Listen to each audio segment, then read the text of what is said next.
I'd like to be described as a middle-class billionaire. That would suit me just fine. We're going to find out because the Boston Celtics are going up for sale, coming off an NBA championship. Talk about selling at the top tick. Here's what Celtics majority owner Wyc Grousbeck said about investing in sports teams yesterday with Scott Wapner on Closing Bell. We put in $200 million of equity 22 years ago for this. I mean, it really was literally 200 of equity. It's been a crazy ride. We won't repeat that in the future, but I'm bullish about the NBA going forward. I think it's a sound investment. You should own this team if you love trying to be the best. You should own it for reasons of community and competing on the court. But you know what? The finances can also work out. I should say so. If you bought at $200 million and you're going to sell for something like $5 billion. In addition to the Celtics sale, the Golden State Warriors owners trying to sell a piece of that team. Perfect time to welcome our newest team member, Mike Ozanian, senior sports reporter. Mike, welcome. Good Great to be here. Thank you. We're delighted to have you with us.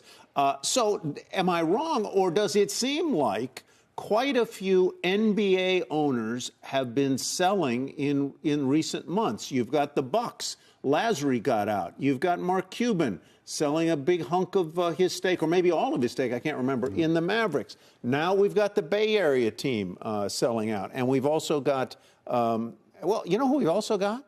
Deirdre Bosa in the Bay Area. She joins us, too, to chip in here.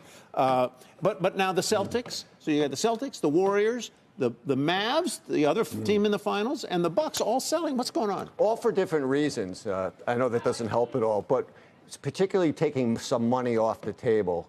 Mark Cuban sold controlling stake in his team, but he still got to run the team. He's still got 27% of it. So yeah, he's got exposure. Right, exactly. The huge next media deal coming along, it's going to probably see the average amount being paid to the teams go from $90 million to over $225 million per team. So you have some owners taking cash off the table. Grousbeck, that's a family situation. There's some estate planning involved. Yeah. But look, he's done okay. Probably a 23-24% annualized return on his investment, something in that nature. Not too bad. Not too bad. Deirdre, let's talk about the Warriors. I mean, there's a team that has been the closest thing to a modern dynasty in the NBA, but last year they didn't make the playoffs. They had a very poor record, maybe 1-2 years before that. And now Klay Thompson is gone, and they are in a reload. And Curry's getting a little older. Curry's getting older and would probably rather play golf than basketball. Who knows? But at any rate, the thing that makes the Warriors so valuable in part is that you also get that Chase Center arena. Yeah, that's right. They moved over from Oakland for that Chase Center. It's supposed to be sort of this mixed urban complex. You saw Uber move in there before the pandemic, take up a ton of office space.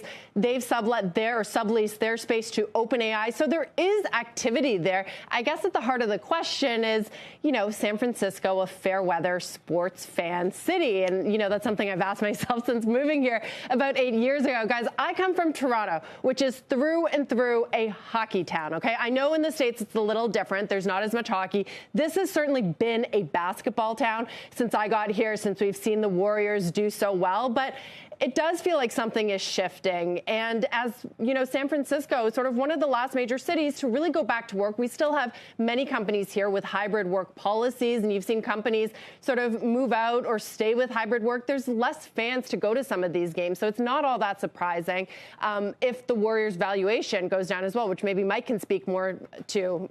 But I don't know, Mike, are you seeing that go down, and do you think that that might be one of the reasons for it? No, I think the valuation is going up. There's a small piece that there's been an agreement to sell that piece in the teams probably for about a month and a half.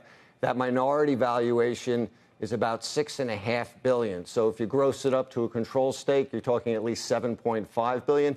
The thing is, notwithstanding everything Deirdre said, which is all spot on, a lot of the revenue streams are guaranteed. There are contracts there for several years, season ticket holders from sponsors. So they're really locked in for several years. So you're saying there's no valuation decline for the Warriors or for the NBA more broadly?